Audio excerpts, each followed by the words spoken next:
The stars over Vera 9 flickered with the dying light of Earth's fleet. Wreckage drifted across the upper atmosphere, glowing like embers in a cosmic fire. Frigates that once carried the Directorate's banners now spun in silence, their hulls torn open by rebel torpedoes cobbled together from mining drills and fuel canisters.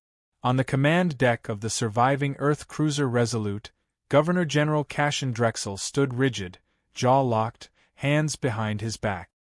His officers whispered, their eyes fixed on the tactical display that bled red with defeat. "They weren't supposed to win," muttered one lieutenant, voice shaking. Drexel didn't move. "Rebels don't win. They improvise. They scrape by. They bleed until the inevitable crushes them. That is what history teaches." Another officer swallowed hard. "History just changed, sir." The silence that followed was worse than the battlefield chaos. Drexel let it stretch, his face a mask of controlled fury. To lose to rebels, miners, farmers, deserters, wasn't just humiliation. It was an insult to the very order he embodied. He broke the silence with 2 words, "Get me Central." The holofeed lit up, and the emblem of Earth's Directorate filled the air between them. Then came the cold, measured voice of the Council Marshal. "Governor-General Drexel, you've failed to contain Vera 9. Drexel's fists clenched behind his back. "Temporary setback. Our forces." "Your forces are debris," the Marshal cut in. "The colonies are watching. If Vera 9 stands, so will others. We cannot afford another fracture." Drexel inhaled through his nose. He had expected punishment, reassignment, disgrace.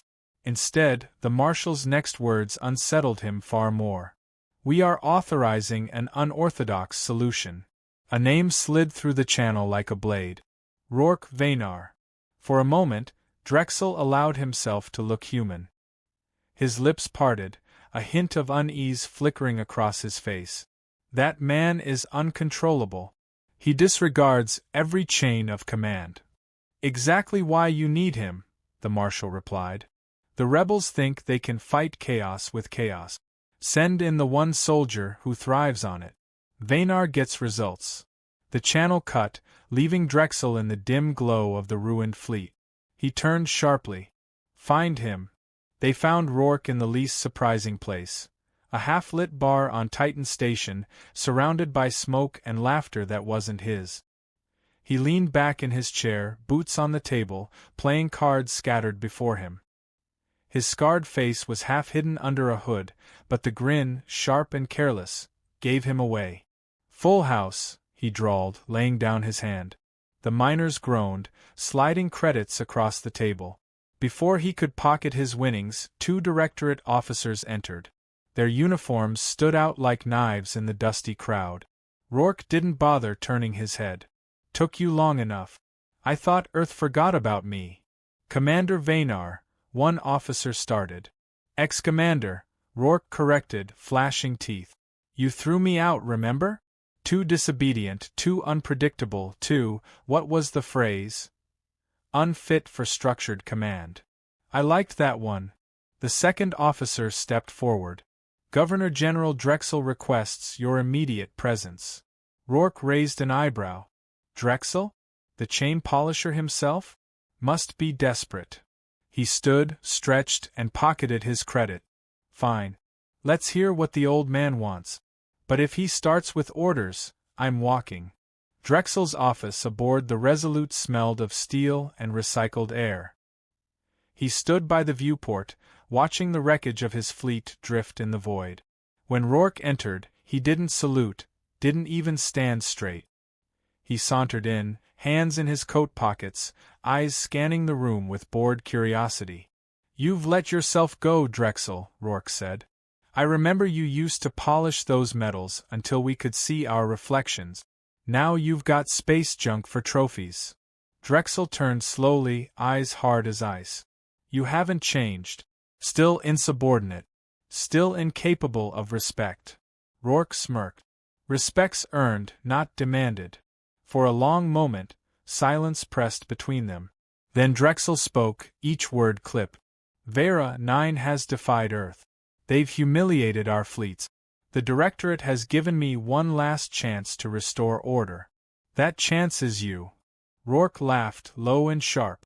You want me to fight your war? After you court-martialed me for not following your slaughter order on Jericho 3. Drexel's voice dropped. I want results. The Directorate wants results.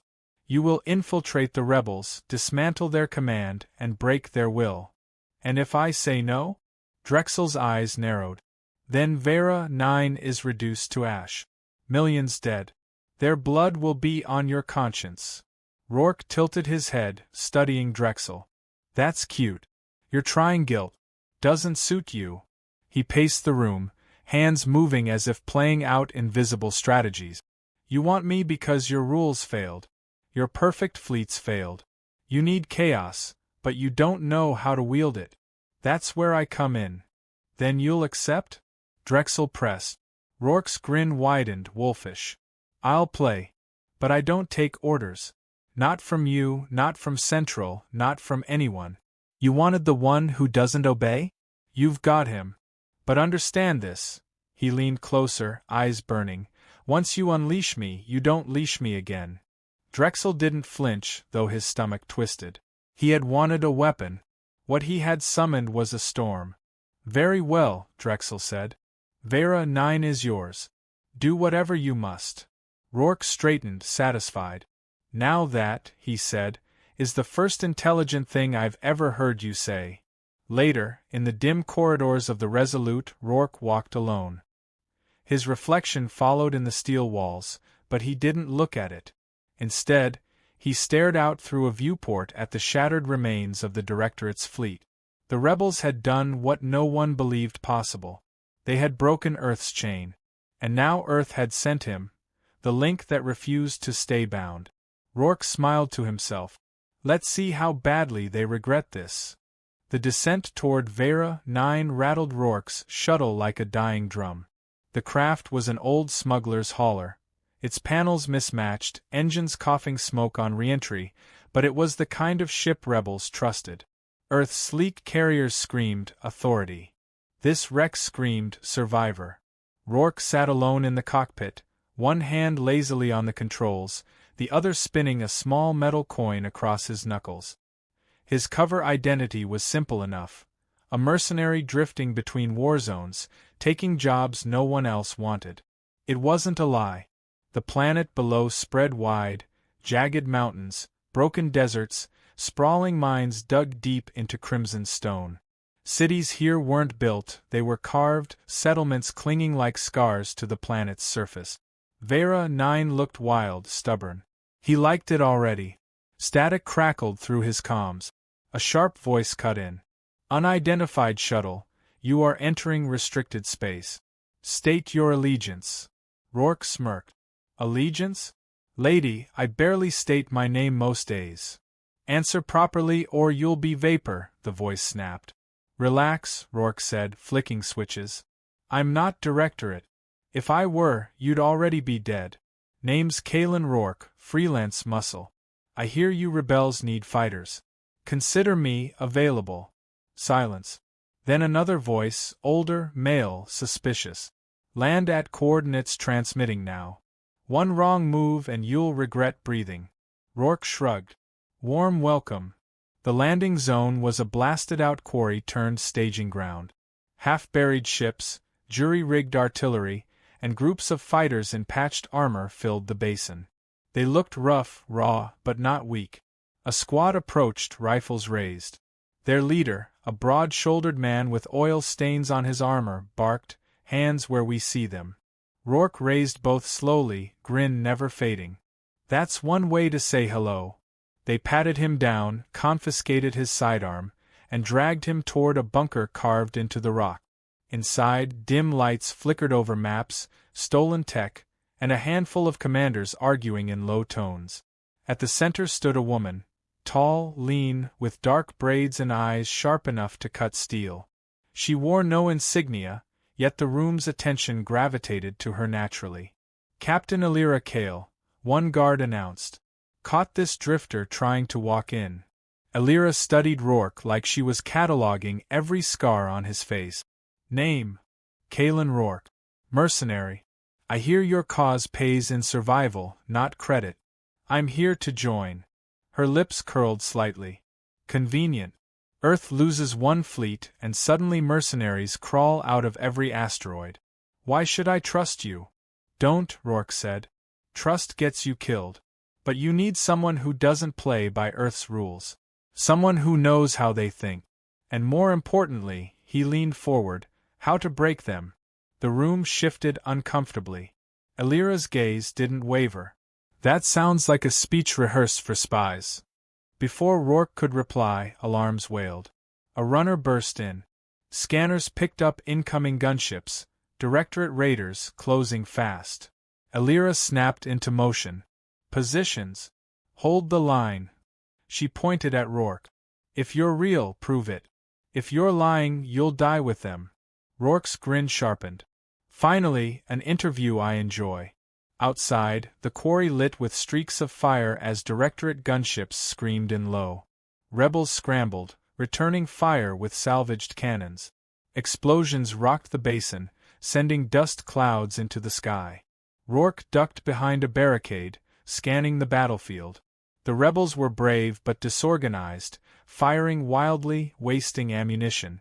Gunships circled with mechanical precision, herding them into kill zones. Idiots, he muttered. He grabbed a discarded comm headset, tuning into the rebels' channel. Elira, he barked. Pull your people off the ridge. Now. Her voice cut back, furious. You don't give orders here. Fine, Rourke said, already moving.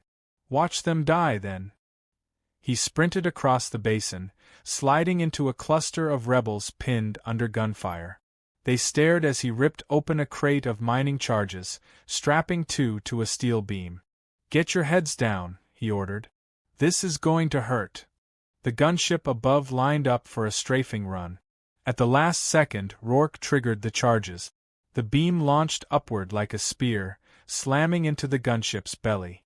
The craft spun out, engines coughing flame before crashing into the ridge. The rebels gawked.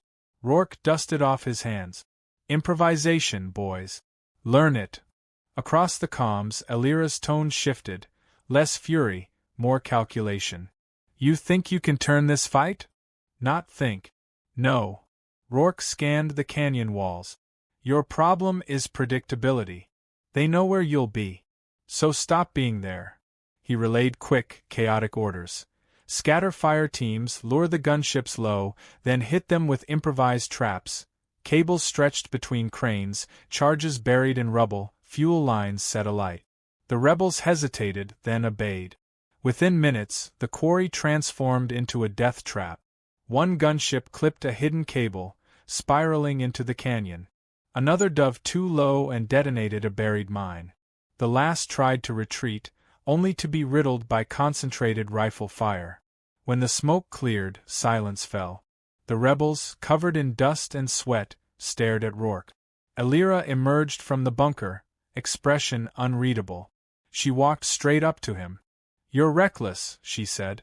Effective, he countered. Her eyes narrowed. Who taught you tactics like that? Rourke leaned closer, voice low. Let's just say Earth doesn't like how I used to think. The answer seemed to amuse her, though she hid it well. You saved lives today. But don't mistake that for trust. You'll sleep under guard until I decide you're not a plant. Rourke smirked. Fair. Just make sure the guards don't snore. I hate snoring.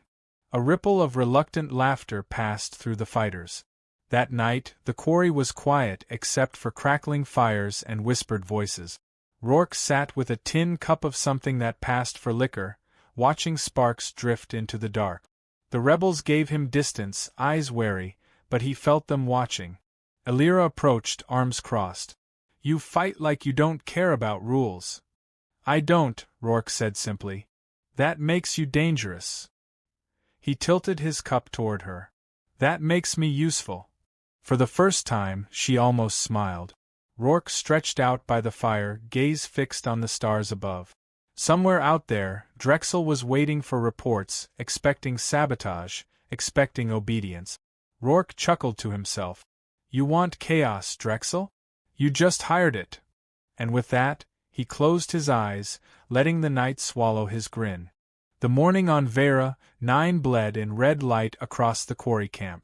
Smoke from last night's wrecked gunships still lingered, drifting over jagged cliffs like the planet itself hadn't decided whether the rebels were victors or just survivors. Rourke sat on a slab of rock, cleaning dirt out of his rifle with calm precision. Around him, fighters moved with new confidence. They had won a small battle. For the first time, they believed they might win more. A voice cracked in his earpiece. Private frequency, Directorate encryption. He sighed and answered. Rourke. Drexel's tone was ice. Report. Rourke didn't bother standing. Your gunships are smoking ruins, if you haven't noticed. I ordered sabotage, Drexel snapped. Not protection. You were sent to dismantle them, not lead them. Rourke's grin faded. You wanted results. I gave you results. What you gave me was a stronger rebellion, Drexel said, his voice tightening. You will tear them apart from the inside. Or I glass this planet and let the ashes serve as an example. The comm clicked dead. Rourke stared at the horizon, jaw tense.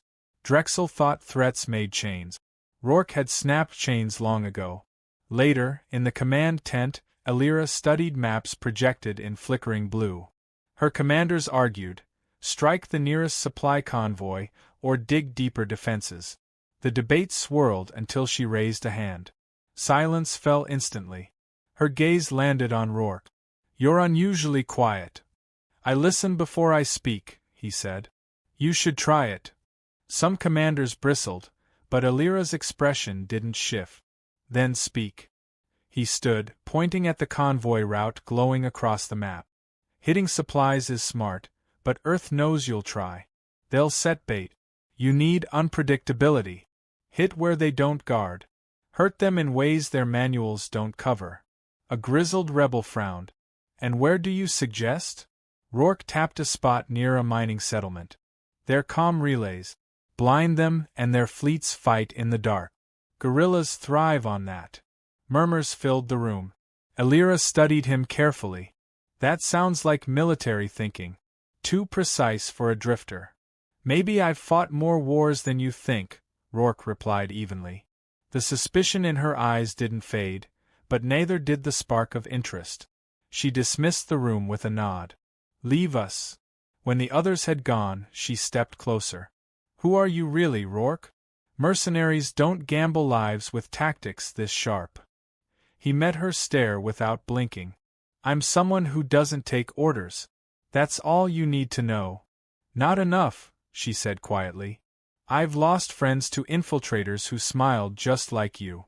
Give me one reason I shouldn't put a bullet in your skull right now. Rourke's grin returned, slow and deliberate. Because I just saved your entire camp. And because you're smart enough to know I can do it again. They held the stare for several long seconds. Finally, Elira exhaled through her nose, sharp and controlled. You're dangerous. But so is every man I trust. For now, you stay. That night, the rebels struck the convoy. As Rourke predicted, it was bait. Directorate troops waited in ambush, hidden among cargo haulers. But thanks to his suggestion, Elira had diverted the main strike to the comm relays instead. Rourke moved with a small team through the dusty night, charges slung across his back. The relay tower loomed ahead, skeletal against the stars. Guards patrolled lazily, certain no rebel would dare. Rourke slipped into the shadows, dispatching one soldier with a silent choke, another with a quick knife. His team planted charges at the base of the structure. A young rebel beside him whispered, "How do you know they won't expect this?" Rourke smirked. Because Earth doesn't expect imagination. They expect patterns. They expect rules. The tower exploded moments later, collapsing in a shower of sparks. The night sky lit with fractured comm signals as the Directorate's network blinked out. Rebel cheers echoed across the hills. Back at camp, Elira approached him by the fireside.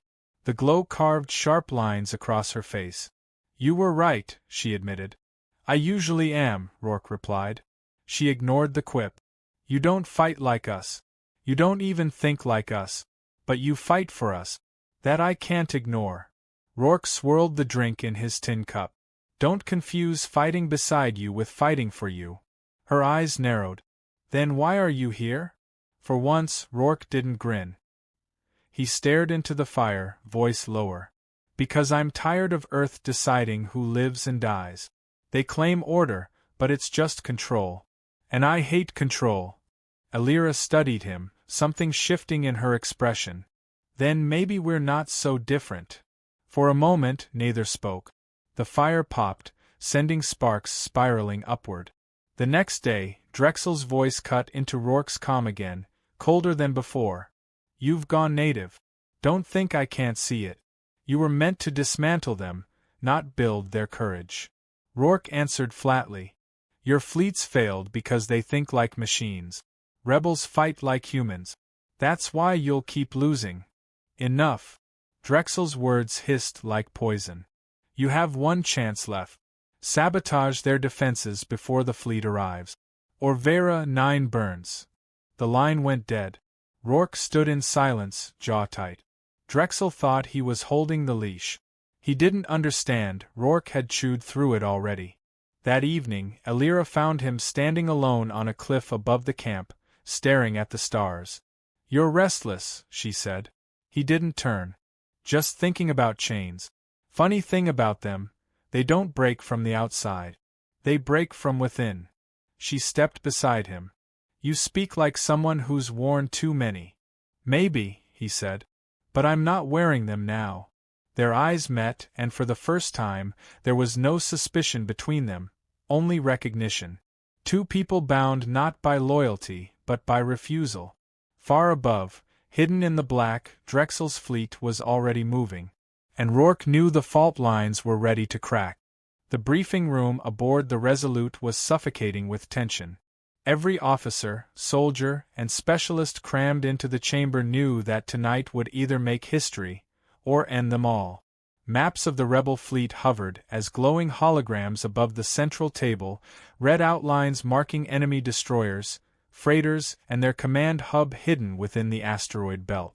General Alara's voice cut through the noise. Our intelligence was correct. The rebels have fortified their command station here. She tapped a crimson asteroid shape, and armed it with enough artillery to shred a fleet. We can't just storm it. We need precision. All eyes shifted to Rourke. He leaned against the wall, arms folded, the only man in the room who seemed at ease. They'll expect a fleet charge, he said. So we don't give them one. I'll take a strike unit inside the belt, plant disruptors, and force their guns offline. Then you bring the hammer. Captain Dressen frowned. That's a suicide run. The asteroid field will eat you alive before their cannons do. Rourke pushed off the wall, his gaze steady.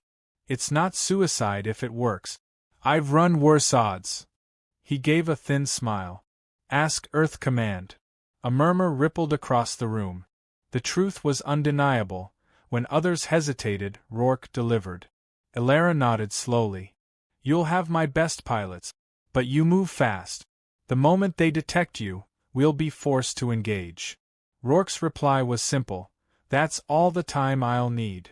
Hours later, Rourke's small strike craft sliced through the dark, weaving between asteroids that drifted like slumbering giants.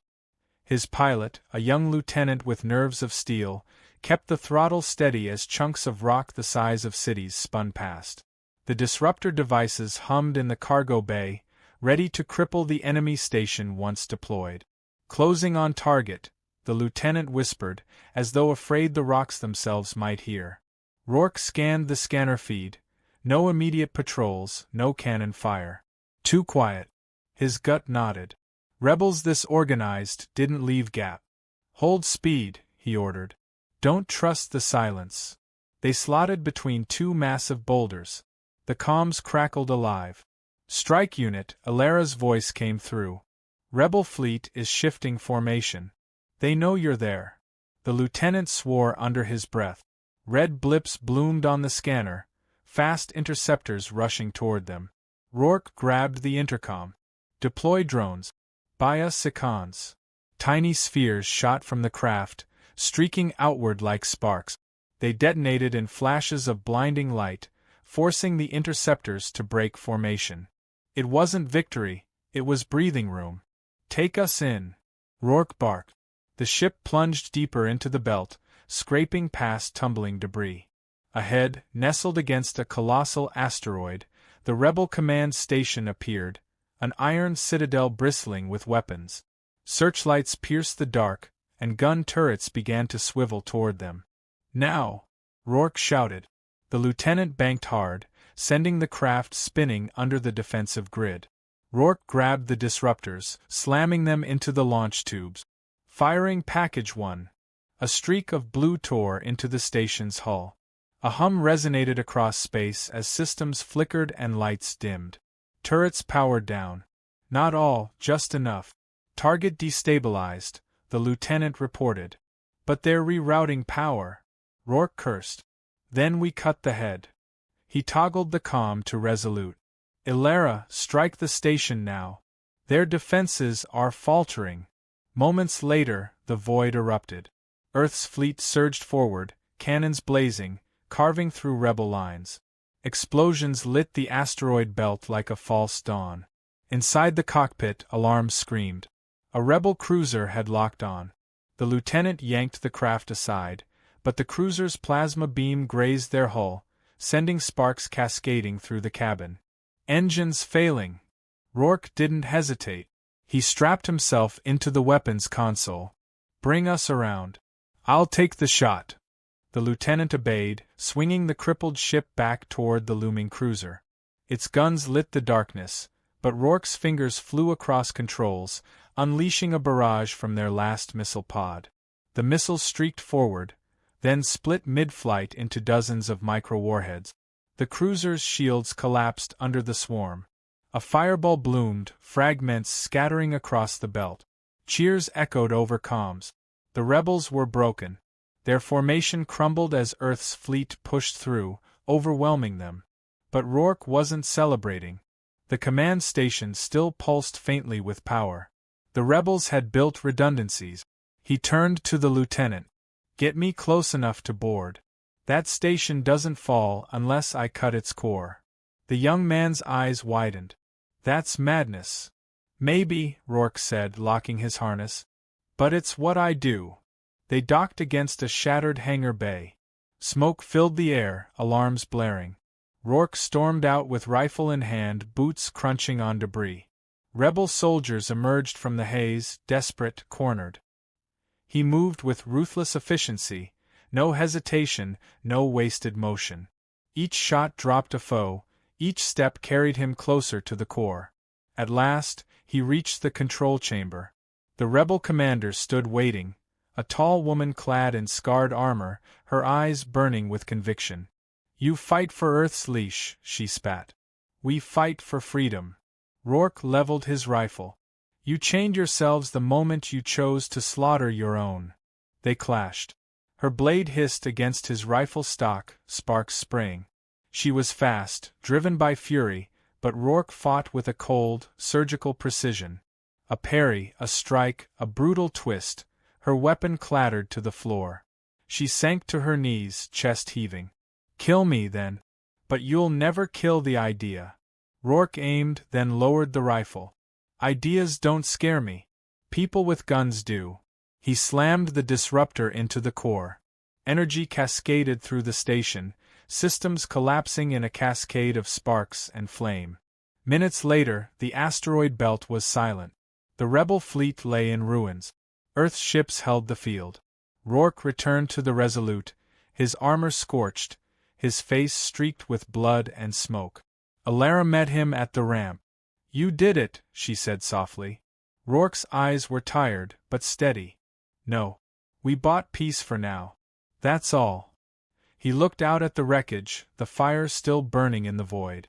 Humanity had won this battle, but he knew wars weren't ended by victories alone. Sometimes they were only postponed.